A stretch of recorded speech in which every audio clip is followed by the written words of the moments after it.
Welcome to the normal distribution.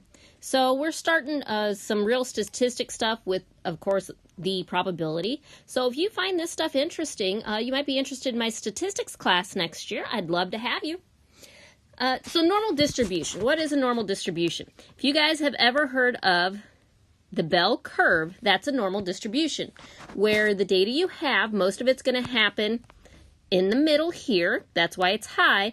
And then as you get further away from the middle, then you have less and less data. So another word we talk about in statistics is standard deviation. So what is a standard deviation? It's the measure of the spread of numbers. So I'm going to talk a little bit more about that in a minute. And instead of using X, we use Greek letters in statistics. So we use the Greek letter sigma to stand for standard deviation. So this hopefully will explain a little bit more about the normal distribution. So here's your curve. The number in the middle is your mean. So the mean is going to be what happens the most. So we always put that in the middle. And then these next numbers we count up by our standard deviation. So whatever our standard deviation is, we go up or we go down by that. So 68% of our data falls within one standard deviation of the mean. 95% of our data falls within 2 standard deviations of the mean, and then 99.7% of our data falls within 3 standard deviations of the mean. So we really don't go beyond 3 standard deviations because it covers almost 100% of our data.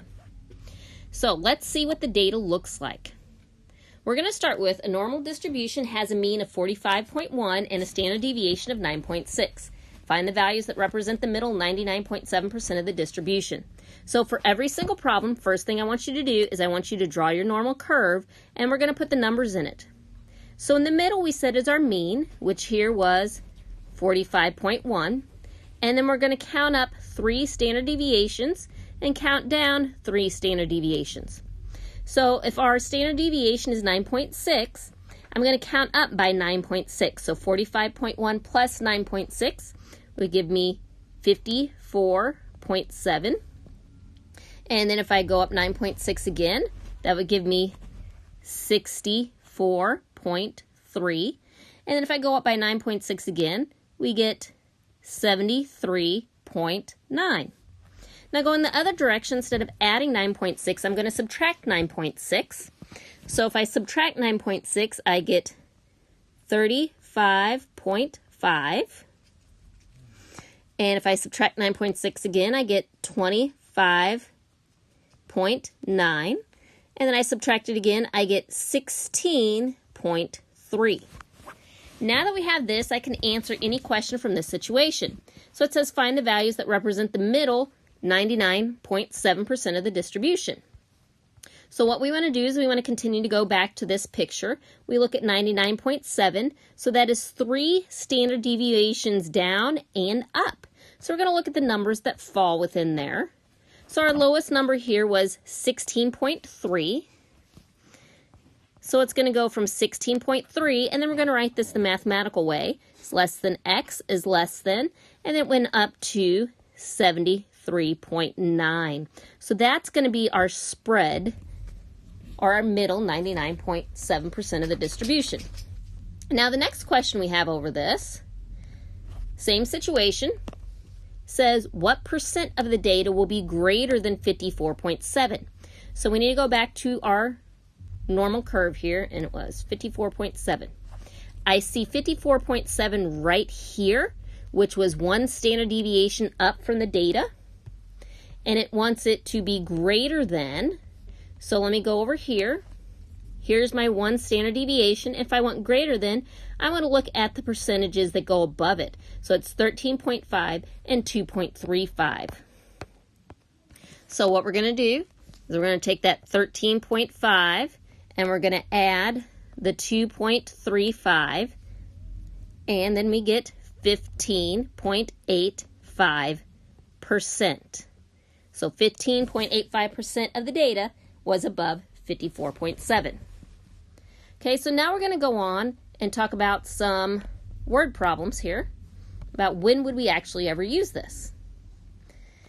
So it basically starts off the same way. It's just these numbers now have meaning. So students counted the number of candies in 100 small packages. They found that the number of candies per package was normally distributed with a mean of 23 candies per package and a standard deviation of 1 piece of candy.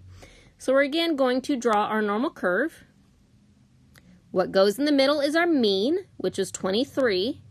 And then since our standard deviation is 1, we're going to go up 1 each time and down 1 each time. So if I go up 1, it'd be 24, 25, 26. And if I go down, it'd be 22, 21, and 20.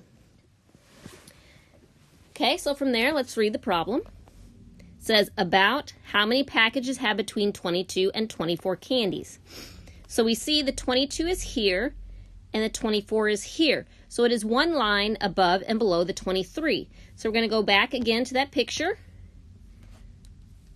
If we do one above and one below, that is the 68% of the data.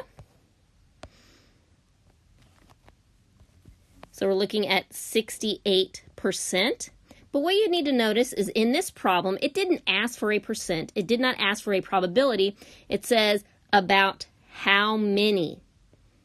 So you're not going to tell me 68%. You're going to tell me exactly, because it said there was 100 small packages. To find 68% of that, you take your 0.68 and you multiply it to the 100, which was the total. So you get 68 would be between 22 and 24 candies. So 68 of those packages. So again, on the same situation, it could also ask, this one says, what is the probability? So the probability would be your percent that a package selected at random has more than 25 candies. So let's go back. Our 25 was here. So we're looking at, that was 1, 2 standard deviations on up. So let's go ahead and look here. So here's our 2 standard deviations on up. So we're just looking at that 2.35%.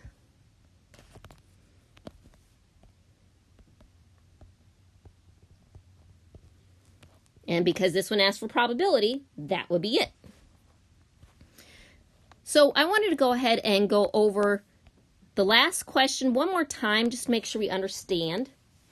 So different situations, same type of problem. We're just going to go over A.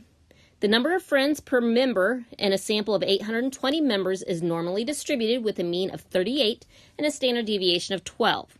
So again, we're going to draw our normal curve with our mean in the middle, which is 38. And then we're going to go 3 standard deviations up and 3 standard deviations down. So if our standard deviation is 12, I'm going to continue to add 12. So that would give me a 50 here, a 62 here, because I continue to keep adding 12, and 74. Again, because 12 is the standard deviation. Then I'm going to go down 12, so this one will be 26, and then 14, and then 2. So now we can answer our question about how many members have between 26 and 50 friends.